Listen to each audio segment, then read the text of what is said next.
은혜가 그 가운데서도 함께 하시기를 바랍니다. 오전에 우리 선교사님 오셔서 오히려 본인이 더 큰 은혜를 받고 가신다고, 그것은 그냥 인사로 드리는 게 아니라 정말 우리 교회도 아름답지만 우리 성도들의 말씀을 듣는 태도와 예배, 또 이 모든 것들이 참 따뜻하고 그렇다고 이렇게 꼭 전해드리라고 너무 후대하심에 감사를 드리고, 자기는 갚을 길이 없지만 하나님이 틀림없이 갚아주실 것이라고, 또 우리 아름다운 교회를 위해서도 우리 선교사님이 저 이스라엘에서 자기 가족들과 함께 기도하겠다고 그렇게 말씀을 전해 달라고 하셨습니다. 너무 감사하고요. 그리고 사실 그들이 그곳에 지금 9년 됐다고 그랬는데, 제가 전에 있던 교회에서 그 남대전 성결교회 출신이고 거기서 태어나서 거기서 신학교를 가서 목사 안수를 받고 그 교회의 부목사로, 제가 가니까 부목사로 있더라고요.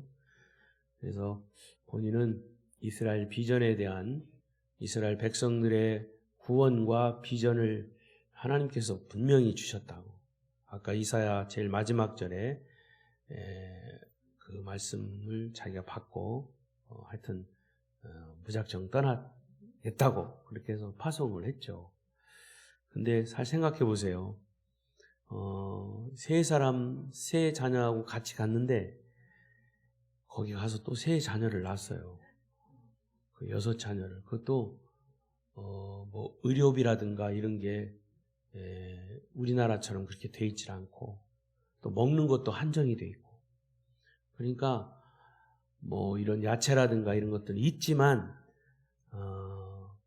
특히 고기 종류는 비싸고, 그러니까 그 어린애들이 자라면서 그 아버지가 결국 거기서 어떤 생산성이 없으니까 성교비 주는 것으로 이렇게 살아가는 거죠. 근데 성교비 주는 거 계산해 보면 거기 사골세, 우리는 사골세죠. 매월 얼마씩 그 월세 주는 걸로 성교비는 끝이야. 나머지는 돈이 없는 거예요. 그래서 맨날 빈 통장 보고 하나님 이거 비었습니다. 어떡하십니까? 그러면 그때 또 필요한 때 보내주시고 한답니다. 그래서 그분은 이제 거기 가서 사는 것 자체가 선교 사역이에요. 우리 생각처럼 나가서 막 복음 전하고 믿지 않는 사람 만나서 막, 거기는 법으로도 복음 전하는 건 금하게 돼 있어요. 만약에 그게 선교사가 복음 전하다가 걸리면 추방해요. 그러니까 선교 사역을 하되, 제가 이제 조금 더 설명을 드린 거예요. 이해하시고 들으세요. 아까 낮에 하려다가 시간이 없어서 못했는데, 여러분들이 기도해 주십사 하고 말씀드린 건데요. 그러면서 거기서 살면서 그 대신 이제 제가 알리아라고 말씀드렸죠. 세계에 흩어져 사는 유대인들이 고국으로 돌아가는, 그게 알리아예요. 지금도 계속 유대인들이 성경에 그게 돼 있어요. 동서남북 사방에 흩어져 있던 내 백성이 돌아올 것이다. 모토로 돌아올 것이다. 고국으로 돌아올 것이다. 그게 구약 성경의 이야기예요. 근데 그것이 지금 이루어지고 있는 거예요. 그냥 돌아오고. 지금 처음에 1948년 5월 14일 이스라엘 다시 이제 독립이 되면서 2000년 동안 없어진 나라가 그때 세워진 거예요. 이제 70년 됐죠. 그때 한 60만 명이었어요. 유대인들이 거기 세워질 때. 근데 지금은 10배가 넘어서 약 900만 명이 된대요. 유대인들이. 그래서 계속 돌아오고 있는데, 중요한 것은 그 60만 명 있을 때도 예수 믿는 사람은 얼마 없었다는 거. 뭐 몇 프로 되지도 않고, 몇 명 되지도 않고. 근데 계속 지금도 그 유대인들 중에는 이제 직간접으로 자기들끼리 또 복음을 전하는 거는 괜찮아요. 법으로 정해져 있지만 유대인들끼리니까. 근데 지금 메시아닉 주라고 그러죠. 유대인들이 예수 믿는 사람들, 그 사람들이 고국으로 돌아오면서 예수 믿는 사람이 유대인이면서 고국으로 돌아와서 이제 복음을 직감적으로 전하는 그런 사람들이 자꾸 늘어난다는 거죠.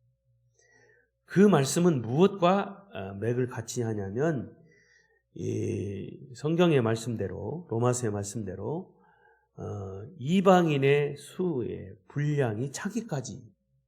그러니까 이방인이 복음을 듣고 이제 그것이 다시 유대인들에게로 가는 거예요. 지금 그 가는 숫자가 자꾸 채워지고 있다는 거죠.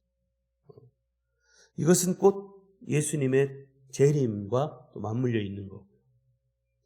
다시 말씀드리면 우리는 이스라엘을 보면 하나님이 성경에 기록하신 말씀이 지금 하나씩 이루어지고 있는 세대에 살고 있다고 말해요.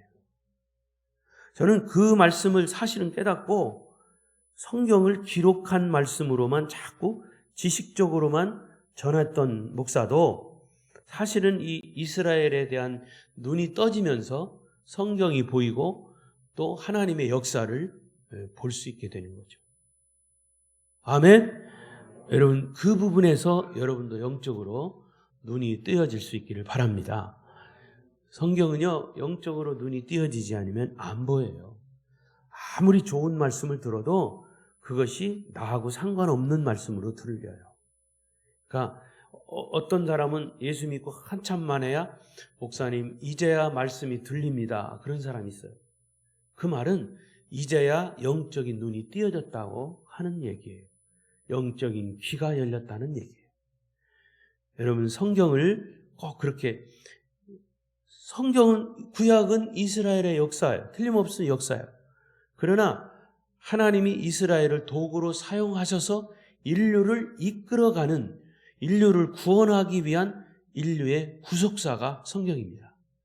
그러니까 그런 관점에서 성경을 보면, 그러니까 이스라엘을 우리가 깨닫고 느껴지고 이스라엘에게 보여지기 시작할 때 그것을 소위 활용점정이라고 합니다.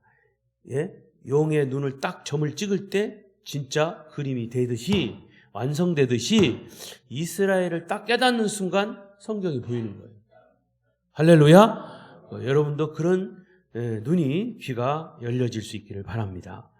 사실은 오늘 점심을 같이 먹고 교인들과 함께 먹고 이제 서로 이스라엘에 대한 그런 나눔을 갖고 싶어 했어요. 그런데 점심도 못 먹고 같이 또 그 시간도 안 되고, 그래서 질의응답식, 설교 아닌 질의응답식으로 이렇게 했으면 자기도 좀 충분히 우리 성도들에게 나눌 수 있었는데 하는 아쉬움이 있는데요.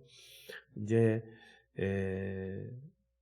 가족들이 자기는 여기 왔지만 자기 아내하고 애들은 9년 동안 한 번도 한국에 못 왔대요. 그러니까 애들이 얼마나 아빠가 이제 본인 일이 있어서 여기 오니까 예배 둘러 앉아서 예배 드리면서 같이 말씀을 이렇게 나누다가 아빠는 좋겠다 한국 가니까 한마디씩 다 하더래요. 어린애들이. 막내가 지금 3돌 됐답니다. 아빠는 좋겠다 한국 가서.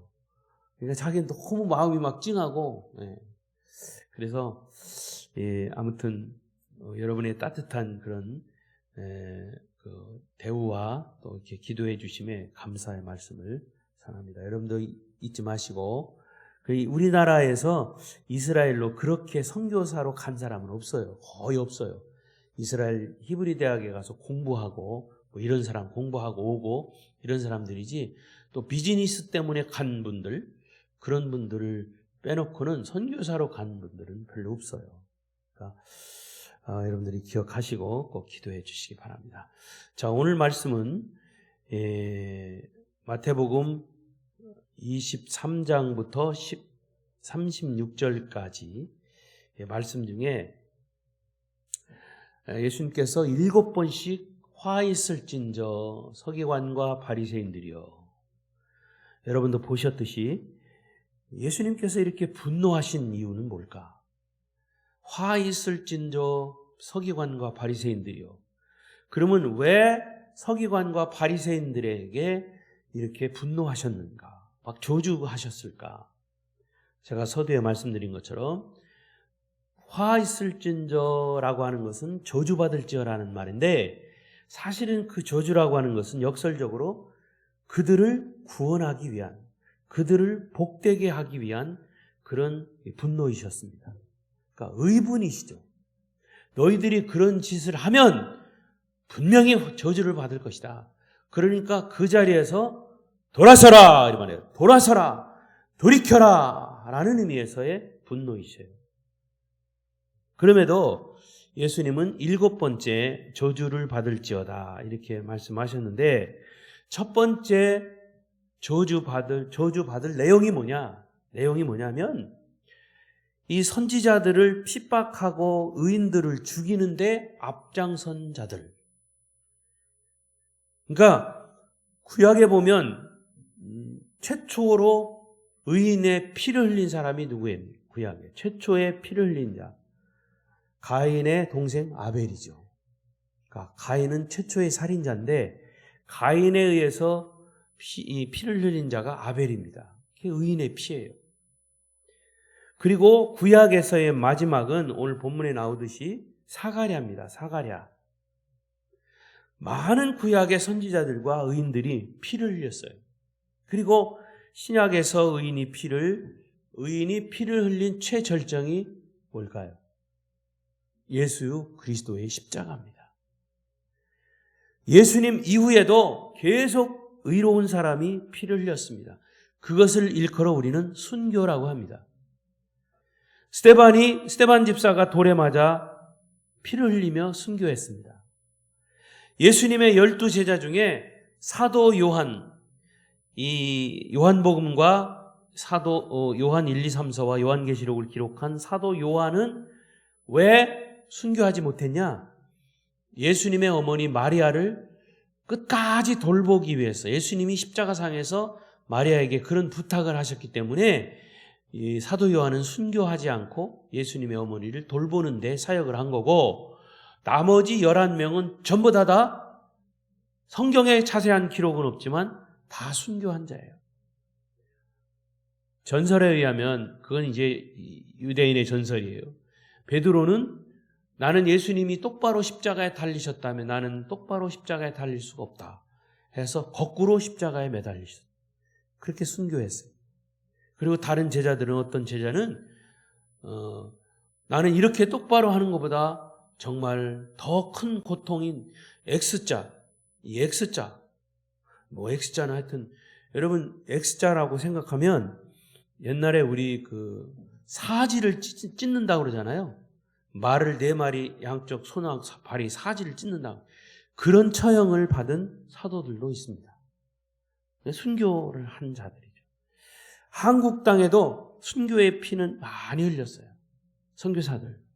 그중에 우리 성결교회 대표적인 여자 전도사님이신 증도의 문중경 전도사님, 주기철 목사님, 손양원 목사님, 이런 분들. 지금도 사실은 이제 우리나라 아닌 오지에서 선교하다가 총에 맞거나 칼에 찔려 죽거나 풍토병에 걸려 죽거나 하는 그런 순교자들이, 또 선교사들이 많이 있습니다. 여러분, 피를 흘려 순교하는 사람이 있는가 하면 반대로 피를 흘리게 하는 사람도 있어요. 소위 선교사들을 핍박하는 자들. 그래서 사실은 예수님은 그 선교사들을 핍박하는, 그 예수를 위해서 순교한 사람들을 피 흘리게 만드는 그 사람들을 저주하신 거예요. 쉽게 말하면 예수 믿는 사람 핍박하는 거, 하나님들은 그들을 저주합니다. 그래서 예수님은 그랬어요. 네가 나 때문에 순교의 피를 흘렸다면 너는 복받은 자다. 그러나 네가 내 이름으로 선지자를 죽이고 예수 믿는 자를 박해하고 의인들을 피 흘리게 하면 바로 너는 저주받은 사람이다 라고 말씀하시는 겁니다. 마태복음 5장 10절에 보면 의를 위하여 박해를 받는 자는 복이 있는, 이걸 읽어보십시다. 시작. 의를 위하여 천국이 그들의 것입니다. 팔복음 중에서 천국이 직접 언급되는 데는 이 말씀이에요. 예수를 위해서 박해를 받는 자는 곧바로 천국의 소유자가 되는 겁니다. 그러니까 예수님의 이 팔복음의 최고의 절정도 뭐냐? 순교입니다. 그러니까 최고의 복은 뭐 이런 물질적인 복, 뭐 건강의 복 이런 것도 복이지만 그것보다도 더 위대한 최고의 축복은 순교의 피를 흘린 것이 최고의 축복이다 그 말이에요. 그런데 그것을 세상 사람들은 저주라고 말할지 모르지만 우리 그리스도인들에게는 순교가 최고의 복 중의 복임을 믿으시기 바랍니다. 그래서 마태복음 5장 11절 12절에서 예수님 말씀하셨어요. 시작. 나로 말미암아 너희를 욕하고 박해하고 거짓으로 너희를 거슬러 모든 악한 말을 할 때에는 너희에게 복이 있나니 기뻐하고 즐거워하라. 하늘에서 너희의 상이 큼이라. 너희 전에 있던 선지자들도 이같이 박해하였느니라. 여러분, 누구 때문에 고난받는가가 중요합니다. 자기 자신 때문에 고난받는 사람은 많아요. 예? 자기 자신 때문에. 왜?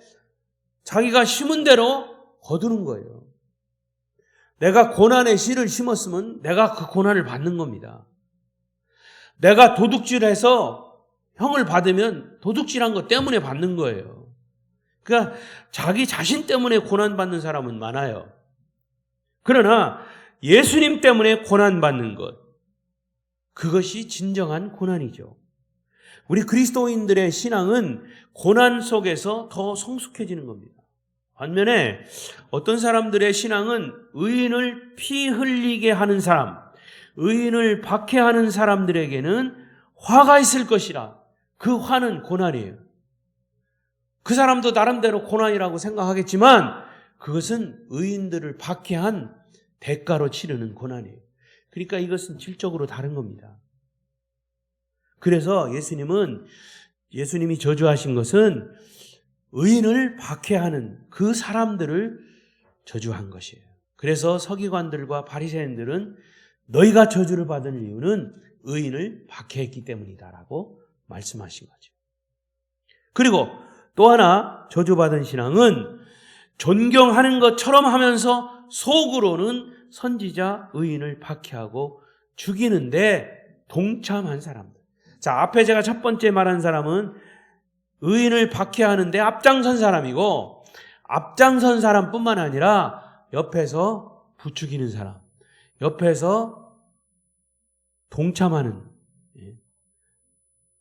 엊그저께 뉴스를 보니까 보셨는지 모르지만 어린아이들 뭐 이렇게 선교인가요? 유치원에서 막 선생님이 때렸는데 이제 CCTV로 걸렸죠.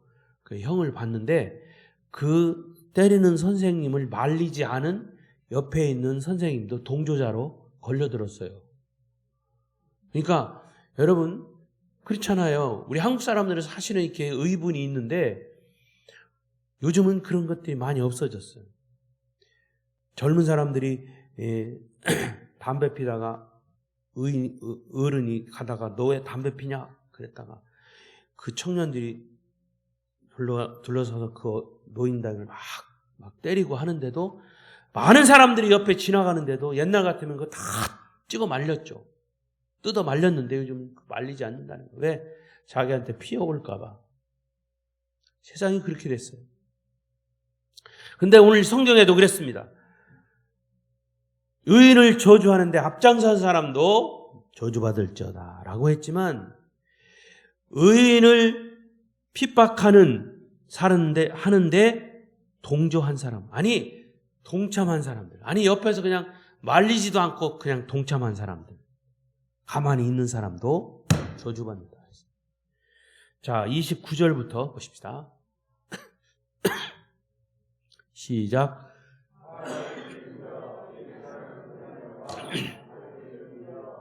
너희는 선지자들의 무덤을 만들고 의인들의 비석을 꾸미며 이르되 만일 우리가 조상 때에 있었더라면 우리는 그들이 선지자의 피를 흘리는데 참여하지 아니하였으리라 하니 그러면 너희가 선지자를 죽인 자의 자손임을 스스로 증명하미로다. 32절 너희가 너희 조상의 분량을 채우라. 여러분 29절에 보면 이런 말씀이 있어요. 그들은 선지자들의 무덤을 쌓고 있었다. 이 말은 겉으로는 선지자들의 무덤 공사를 크게 하고 거기다가 의인들의 비석을 아주 비싼 비석으로 만들어 세웠다는 거죠. 이게 무슨 말이냐면 사실은 그들은 의인이 아니에요. 의인이 아닌데 의인들을 묻어놓고 의인들을 박해한 사람들, 또 진짜 의인들의 무덤을 쌓아놓고 거기다가 이 자기들이 비석을 멋들어지게 세워놓고 자기들은 의인들을 위해서 이렇게 일했다라고 거짓 표시를 했다는 거죠. 우리는 절대로 조상들처럼 선지자들과 의인들의 피를 흘리는데 참여하지 않았습니다. 오히려 우리는 의인들의 무덤에 비석을 세웠습니다. 이렇게 거짓 증거를 했다는 거죠. 예수님이 그들을 저주한 이유예요. 그리고 31절에 주님은 그들이 바로 선지자들을 죽인 자의 자손됨을 스스로 비석 세움으로 증거가 됐다 한 말이에요. 사실은 자기들이 의인들을 박해했음에도 불구하고 의인 무덤에다가 비석 하나 세워놓고 우리는 박해하지 않았습니다 라고 떠들어댔다는 거예요.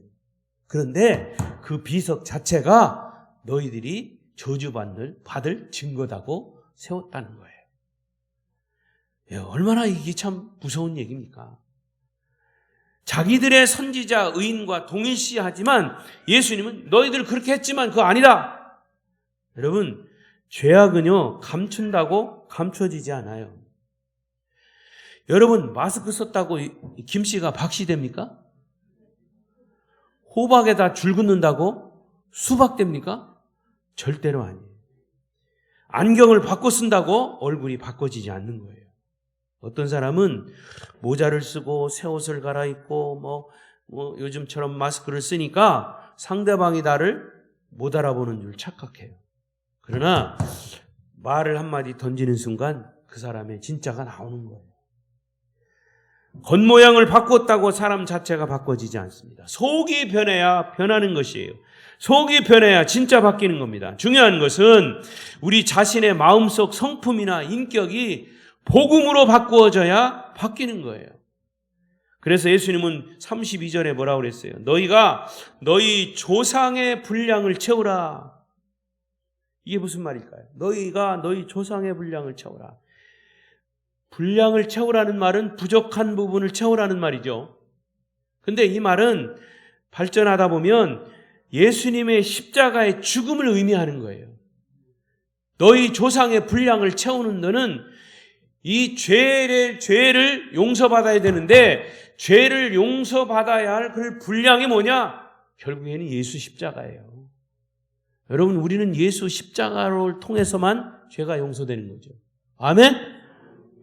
그러니까 선지자들과 의인들을 박해하고 죽이는 것은 아벨의 피, 이 구약의 마지막 스가랴의 피를 거쳐서 나중에는 메시아를 십자가에 죽이는 데까지 그 분량이 다 차야 된다. 그렇게 말하는 거죠. 누가 메시아를 죽였습니까? 바로 이 사람들이 메시아를 죽였어요. 더 나가서 사실은 이제 다시 이스라엘로 돌아간다면 여러분, 예수님을 죽인 사람들이 누굽니까? 유대인들이죠. 엄밀하게 말하면 예수님들이 죽인 사람은요, 로마 병정들이에요. 십자가에 막 박고 실제로 죽인 사람들은, 그죠? 그러니까 어떤 사람 주일학교에서 그랬대요. 예수님 누가 죽였습니까? 그랬더니 선생님이 하도 그냥 겁을 주면서 막 누가 죽였습니까? 그러니까 주일학교 애들이 막 겁을 먹어가지고 제가 안 죽였는데요. 그랬다는 거 아닙니까? 그런데 그 굉장히 역설적인 게요. 사실은 제가 안 죽였는데요 하는 말 속에 제가 죽였습니다 라고 하는 말이 나와야 진짜 고백입니다. 예수님 누가 죽였습니까? 유대인들이 죽였기 때문에 유대인들이 600만 명 학살당했습니다. 그거는 틀린 답이에요. 저도 처음에는 그렇게 알았어요. 또 그렇게 설교했어요. 근데 이스라엘을 깨닫고 나서 그게 아니더라고요. 예수님은 십자가에 못 박은 사람은 내가 그런 거예요. 왜? 내 죄 때문에 죽으셨죠. 아멘? 네. 그러나 그들은 도구로 쓰였을 뿐이죠. 그런데 유대인들은 그 예수를 인정하지 않아요. 자기들이 죽인 예수를 인정하지 않아요. 그래서 사실은 예수님께서도 이렇게 말씀하신 거예요. 너희가 그 분량을 채우리라. 주님은 여기까지 이제 말씀하시고 자기 스스로 선지자와 의인의 반열에 섰다고 착각하고 있는 그 사람들을 가리켜서 뭐라고 얘기했습니까? 33절을 보십시오. 시작. 뱀들아, 독사의 새끼들아, 너희가 어떻게 지옥의 판결을 피하겠느냐. 사실 주님은 이 말씀을 하신 것은 엄청난 충격이에요. 그들에게뿐 아니라 저와 여러분들이 들어야 할 말씀이기도 하기 때문이에요. 그들을 보고 뭐라고 그랬어요? 뱀들이라고 했어요. 독사의 구성경에는 자식들아 해서 조금 나아. 근데 여기는 그 자식을 아주 그냥 실제로 번역한다고 새끼들아 그랬어요. 독사의 새끼들아. 너희가 어떻게 지옥의 판결을 피하겠느냐. 무슨 말이냐면 예수 잘 믿는 척하면서 속으로는 온갖 더러운 위선과 욕심이 가득한 자들아. 이들을 뱀이라고 그랬고 독사의 자식들이라고 그랬어요. 형식을 갖추기 위한 모습은 있으나 내용은 오히려 외식하는 듯다. 여러분, 과연 보여진 것과 보여지지 않는 내면의 것과 우리는 어긋나고 있는가, 하나 되고 있는가? 마태복음에서 예수님께서 일관되게 말씀하시는 핵심은 뭐냐? 내 속과 겉은 같으냐, 다르냐? 이것을 계속 서기관과 바리새인들을 향해서 말씀하시는 거예요. 내 겉모양과 속모양은 같으냐? 너희는 다르다. 하나님 앞에서의 진실한 마음은, 믿음은 겉과 속이 같은 거예요. 뱀들아, 독사의 새끼들아 라고 말씀하신 것. 이것은 하나님을 믿는다고 하는 신앙이 자칫 사탄에게 잡혀 있을 수 있다는 거예요. 요한계시록 12장 9절을 보십시다. 시작. 큰 용이 내쫓기니 옛 뱀 곧 마귀라고도 하고 사탄이라고도 하며 온 천하를 꿰는 자라. 그가 땅으로 내쫓기니 그의 사자들도 그와 함께 내쫓기리라. 그러니까 뱀은 뭐라고요? 마귀라고도 하고 사탄이라고도 한다 그랬어요. 그러니까 이 세례 요한도 이 광야에서 복음을 외칠 때 이 마태복음 3장 7절 9절 다 읽지 않겠습니다. 거기 보면 독사의 자식들아, 누가 너희를 가르쳐 임박한 진노를 피하랴, 이렇게 외쳤습니다. 그러니까 일반 백성들에게 독사의 자식들이라고 얘기했어요. 그건 사탄에게 잡힌 자들, 붙잡힌 자들, 세상에 붙잡힌 자들을 말하는 겁니다. 위선적인 신앙을 가진 사람들에게 예수님께서 붙인 그런 칭호예요. 그러면 이들의 운명은 어떻게 되느냐? 33절, 본문 33절 아까 뭐라고 그랬어요? 33절, 너희가 어떻게 지옥의 판결을 피하겠느냐? 땅땅땅, 당신은 지옥입니다, 이렇게 판결을 내린다는 거예요. 누가? 겉과 속이 다른 자, 의인들을 박해하는 자, 앞장선 자, 박해하는데 아무것도 안 하고 그냥 방광한 자, 거기에 동참한 자, 이런 사람들 다 지옥 판결을 받는다는 거예요. 겉으로는 의인과 선지자들을 존경하는 척하고 실제로는 박해하고 죽였던 위선적인 신앙을 가진 사람들, 마지막은 지옥 형벌을 면하지 못한다는 거죠. 자, 34절입니다. 34절. 시작. 그러므로 내가 너희에게 선지자들과 지혜 있는 자들과 서기관들을 보내매 너희가 그 중에서 더러는 죽이거나 십자가에 못 박고 그 중에서 더러는 너희 회당에서 채찍질하고 이 동네에서 저 동네로 따라다니며 박해하리라. 서기관과 바리새인들은요 3년 동안 예수님 따라다니면서 계속 예수님에게 딴지 걸고 반대하고 너희들처럼 그런 태도를 바꾸지 않으면 너희는 결국에는 지옥 판결을 받게 될 것이다. 여러분요, 제가 목회하면서도요, 교회 안에도 예수 잘 믿는 사람도 있지만 예수 잘 믿는 척 하면서 딴지 거는 사람들 많아요. 여러분, 그런 사람들은 다 지옥 형벌을 면할 수가 없는 거예요. 기억하십시오. 목사 말을 잘 들으라는 얘기 아니에요. 성경에 겉과 속이 다른 거, 그거를 말씀하는 거예요. 그러니까 성경에서 말씀하는 것을 순종하며 따라가는 것이 바로 천국 백성의 본분이에요. 이거는 이제 선교사님이 그대로 얘기했으니까 자기는 너무 따뜻하게 우리 성도들의 반응과 예배 분위기라든가 이런 것들이 근데 목사님 자, 선교사로서 어디 다녀보면 이렇게 영적으로 부딪히잖아요. 근데 전혀 부딪힘이 없이 말씀의 흡수력이 자기는 너무 느껴진대요. 아멘. 여러분 긍지를 가지시기 바랍니다. 그러니까 저와 여러분의 그런 이 마음의 밭이 순수한 거예요. 그러니까 그것을 잘 유지하시기를 바랍니다. 그리고 선교사가 왔다고 해서 막 후대하고 이런 거 아무 교회에서 하지 않아요. 여러분들이 제가 아까 이제 우리끼리 얘기지만 저기서 이제 마지막 말씀 듣고 저도 말씀을 이제 전하는 자지 이제 설교자가 와서 설교할 때는 그래 오늘은 낮 예배 설교가 없어서 조금 부담이 덜 하더라고요. 나도 이제 은혜 받는 기회구나. 이제 그런 기도하고 이렇게 기도하는데 하나님 그런 마음을 주시더라고요. 그래도 우리가 선교사를 도울 수 있는 것은 물질로 돕는 것. 그래서 제가 이제 막 그렇게 말씀드렸는데 그 순수하게 그 시간 여러분들이 그냥 마음이 감동돼서 드려진 돈이 정확하게 98만 원 나왔어요. 적은 돈이 아니에요. 우리 정장로님이 깜짝 놀라셨어요. 우리 교회 역사상 이렇게 선교사님 와서 즉석에서 감동돼서 헌금한 경우가 이렇게 없다고 말씀하셨어요. 그러니까 그런 걸 보면 우리의 마음과 밭이 따뜻한 거예요. 순수하고. 그런 마음이 변하지 않아야 된다는 거죠. 아멘?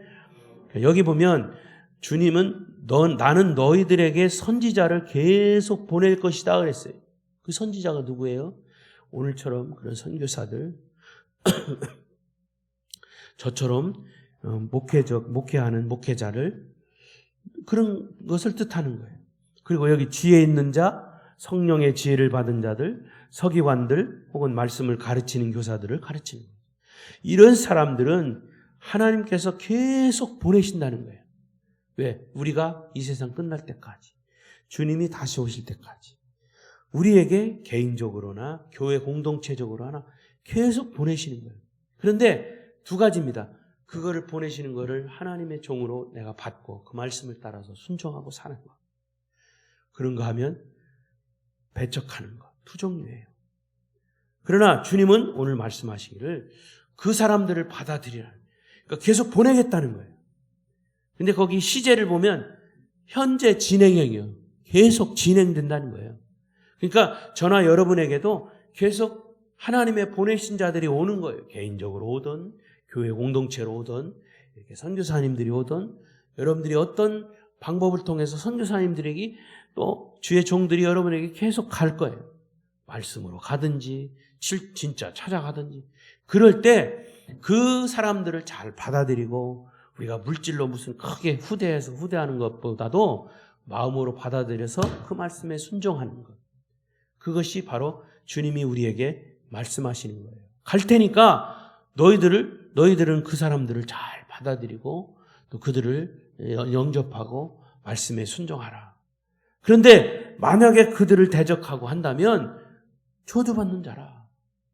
내가 이렇게 얘기하는 것은, 주님이 말씀하시는 것은 너희들을 복되게 하기 위함이다. 복이 있을지어다. 그들을 받아들이고 그 말씀에 순종하는 것이 곧 축복인데, 이 축복의 길을 열어놓았는데도 너희들이 대적하고 자꾸 배척하면 그건 너희들에게는 저주다. 이 말씀을 하시는 거죠. 그래서 오늘 말씀이 계속 이어지는데 이제 결론 부분이에요. 35절로 넘어갔습니다.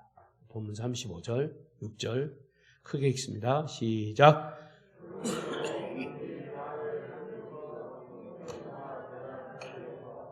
너희가 죽인 바랴가의 아들 사가랴의 피가까지 땅 위에서 흘린 의로운 피가 다 너희에게 돌아가리라. 결론 부분이에요. 아벨의 피와 사가랴의 피, 구약의 순교의 피, 통틀어서 말하는. 근데 그 피가 소리를 지른다는 거예요. 가인이 죽은 아벨의 피는 인류 최초의 순교의 피죠. 사가랴 선지자의 피는 하나님의 말씀으로 경계하고 채찍을 든 사가랴를 왕과 신하들과 모든 백성들이 돌로 쳐서 죽였어요. 스데반처럼. 그 사건을 말하는 거예요. 그러니까 아벨이 죽은 후에 그 피가 하나님께 호소한다는 말이에요. 그게 창세기에 나오잖아요. 아벨의 피가 호소한다. 피는 말하는 거예요. 피는 그냥 흘려 지나가는 것이 아닙니다. 여러분, 우리나라가 짧은 시간 내에 이렇게 기독교가 확 확장이 된 것은 순교자들이 있어서 그런 거예요. 선교사들이 와서 순교했고요. 또 우리나라 초대 교회의 사람들이 순교의 피를 흘린 것.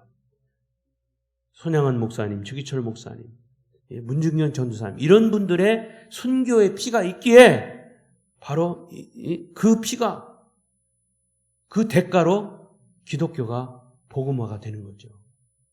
그래서 역대하 24장 22절에 보세요.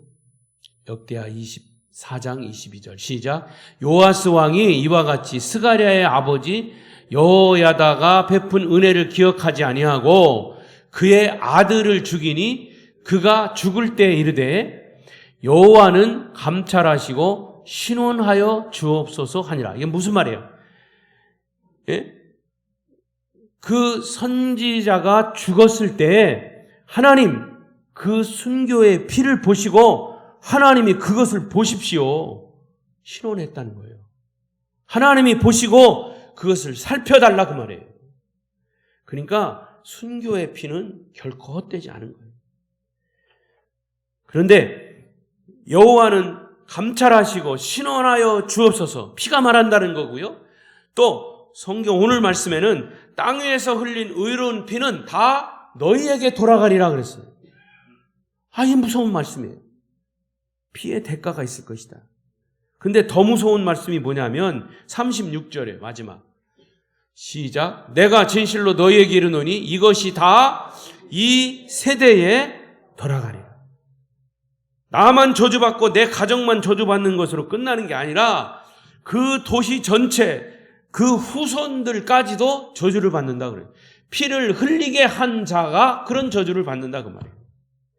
예수를 대적한 자가, 예수를 배척한 자가, 예수를 전하는 선교사, 예수를 전하는 선지자, 예수를 전하는 목회자를 대적하는 자는 그 후손까지도 그 피의 대가가 돌아간다.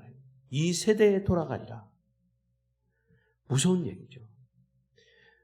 구약에 보면 하나님이 인정하는 의인 10명만 있으면 저주받을 소돔과 고모라가 용서받을 수 있었다고 그러는 거죠. 이것이 바로 의인의 힘의, 의인의 파워입니다. 그래서 예레미야 5장에서도 공의를 행하고 진리를 구하는 한 사람만 있다면 예루살렘의 모든 죄악을 용서해 줄 것이다. 할렐루야. 말씀을 맺겠습니다. 여러분, 교회 안에도 한 사람 때문에 교회가 박살나는 데가 있고 한 사람 때문에 교회가 흥하는 데가 있습니다. 여러분은 누가 되기를 원하십니까? 한 사람의 의로운 그 한 사람의 거룩한 모습 때문에 하나님이 그 도시를 용서해 주시겠다고 했다면 우리에게 주시는 이 메시지, 한 사람만이라도 주를 위해서 죽기를 결심한다면 세상이 변할 것입니다.